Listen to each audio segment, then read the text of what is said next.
नमस्कार. लोकसंदेश न्यूजमध्ये आपणा सर्वांचं स्वागत. मी तेजस्विनी शर्मा. पाहूया सविस्तर वृत्त.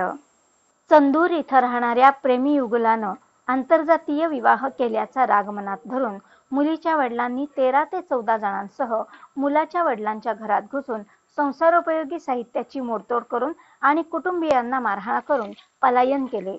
या विरोधात मुलाच्या वडिलांनी मुलीच्या वडिलांच्या आणि अन्य 13 ते 14 अनोळखी व्यक्तींच्या विरोधात इचलकरंजी शिवाजीनगर पोलीस ठाण्यात फिर्याद दिली असून या प्रकरणी अधिक तपास पोलीस उपनिरीक्षक रमेश हत्तीगोटे हे करत आहेत. पाटील राणा चंदूर आणि माझा मुलगा अमित विलास पाटील व धोंडीराम पुजारी यांची मुलगी या दोघांचे बऱ्याच 6 महिन्यापासून त्यांचे प्रेम संबंध होते.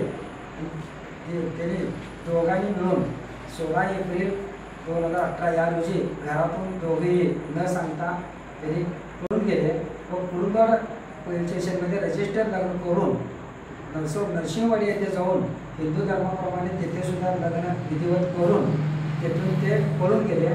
त्याच्यानंतर 2-3 दिवसानंतर हे सर्व बातमी समजल्यानंतर काशीनाथ पुजारी व त्यांचे सहकारी यांनी आमच्या घरामध्ये येऊन ते राग मनात धरून आमच्या घरामध्ये येऊन त्या घराची मोडतोड करून तिजोरी वगैरे फोडल्या, सर्व नासधूस करून आम्हाला मारहाण करून आमच्या बायकोला म्हणा, आमच्या मित्राचा मुलगा शेतल याला सुद्धा मारहाण करून तेवढं हे करून तिने दहशतवादी सर्व माजवले त्यांनी.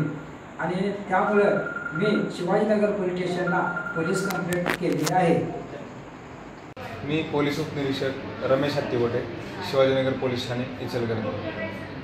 विलास अबगोंडा पाटील यांचा 33 वर्षाचा मुलगा आणि धोंडीराम पुजारी यांची मुलगी या दोघांचा आंतरजातीय विवाह झाला असून त्याचा राग मनात धरून धोंडीराम पुजारी आणि इतर त्यांच्यासोबत असणारे 12 ते 13 जण यांनी फिर्यादी विलास पाटील यांच्या घरामध्ये घुसून संसारोपयोगी साहित्याची मोडतोड करून त्यांना मारहाण केली.